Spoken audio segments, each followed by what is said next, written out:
Vicenza come l'Italia, la situazione dell'export nel nostro paese infatti è sovrapponibile a quello che accade nella provincia berica, stando ai dati dell'Osservatorio sull'economia e sul lavoro della Camera di Commercio di Vicenza. Lo scenario internazionale costringe ad adattarsi alla situazione e così, mentre l'Italia è il quarto paese esportatore al mondo, testa a testa col Giappone, dopo Cina, Stati Uniti e Germania, e alla ricerca di nuovi mercati, così Vicenza è la quarta provincia italiana, dopo Milano, Firenze e Torino, e se le esportazioni calano verso l'Europa, aumentano negli Emirati Arabi, in particolare per il settore orafo, in America Latina, specie Brasile e Cina. Vicenza può contare innanzitutto su una piattaforma fieristica molto importante e significativa,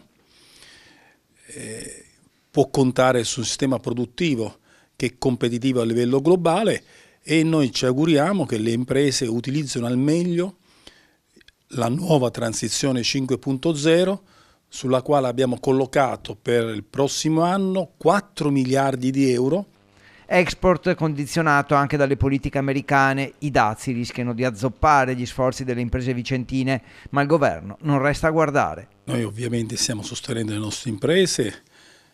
affinché restino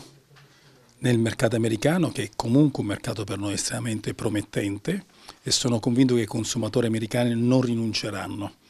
ai prodotti tipici del Made in Italy che sono insostituibili.